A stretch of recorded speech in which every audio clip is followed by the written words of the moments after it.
Hi, this is Rick, and this is my Tesla video about our recent long-distance trip in my 2021 Model 3 LR. I've had my Tesla now for 2 years. I just love the car, and typically I only drive my car to and from work. I have a short commute, about 10 to 15 minutes, so I don't put very many miles on my car. I always charge my car here at home. We have a 220 outlet that I can plug into. And this is just the second long-distance trip I've taken in the Tesla. We were going from our home in a suburb of Atlanta to Lancaster County, Pennsylvania. According to the navigation system, the trip was to be 725 miles. We used the car's navigation system, which really worked well in our situation. It seemed to be very accurate, and it seemed to keep up to date with all the latest traffic issues. We also used the navigation system, obviously, to know when to stop and charge. We stopped 5 times on the way up, and the cost was approximately $70 for charging. That left us with about 60% charge once we got to our hotel in Lancaster County, Pennsylvania. We were traveling around the 4th of July holiday, so traffic was an ongoing issue for us.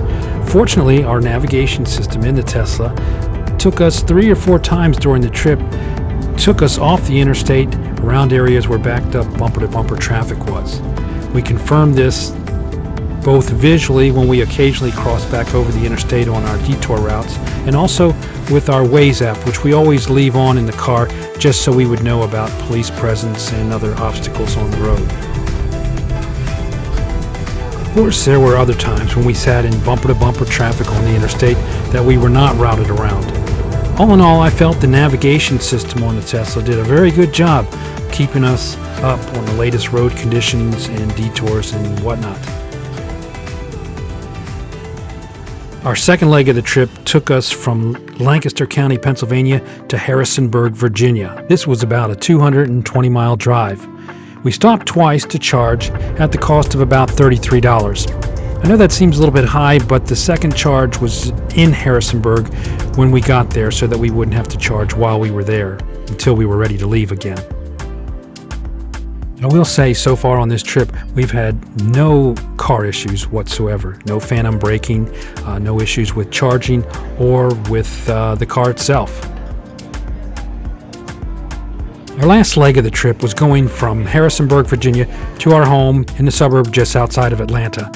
Our final charging cost for this 510-mile drive was approximately $60. That left us with about 20% charge when we got home. Again, no problems or issues with charging or the car itself. Each time we charged to 90%. So that ends our long-distance Tesla trip. No issues or problems with the car. Most days during the trip, the temps were in the upper 80s and lower 90s. I wanted to put out that you could have a great traveling experience with a Tesla and not pay for any gas.